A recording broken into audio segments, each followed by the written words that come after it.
आज मेरो पसलमा यस्तो के चिज भएको त यस्तो भिड भएको थियो। A few moments later. Hey guys, good morning, welcome back to my mini blog. आज बिहान उठेर हेरेको त मौसम आजभोलि नेपालगञ्जको मौसम त एकदमै तल गएर नुहाएर आएर हेरेको त मौसम एकदमै पुरा चेन्ज भयो।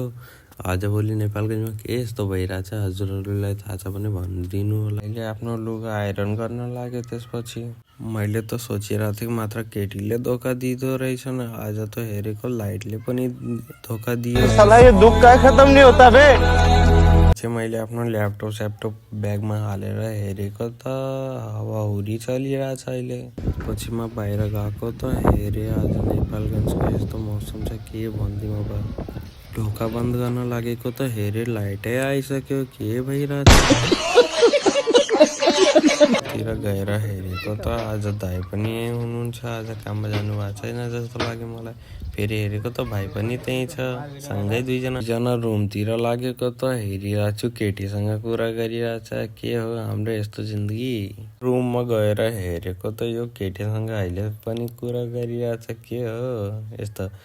ओइ भाइ सुन्न, यता पानी पर्न थालेको त मेरो एउटा छोरो पनि आइसक्यो त्यहाँ।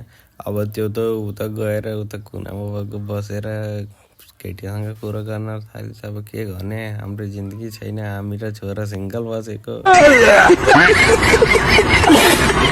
त्यसपछि केटाहरूले चटपटे बनायौँ। त्यसपछि खाएर अब म लागे पसलतिर। अब पानी पनि बन्द भइसक्यो। अब केटाहरूले मलाई पसलतिर छोड्न लागेको त हेरिरहेको छु। अब केटाले जोस हानिरहेछ बाइकमा, भनिरहेको छु नगर।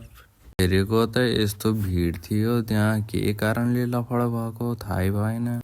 अलिअलि आइफोनहरू पनि थियो बनाउनलाई, त्यसले आइफोन पनि बनाएर घरतिर लाग्न थाले। अब घरमा गएर अब कस्टमरको फोनहरू पनि थियो, त्यो पनि राखेँ अब टेबल स्टुलमाथि।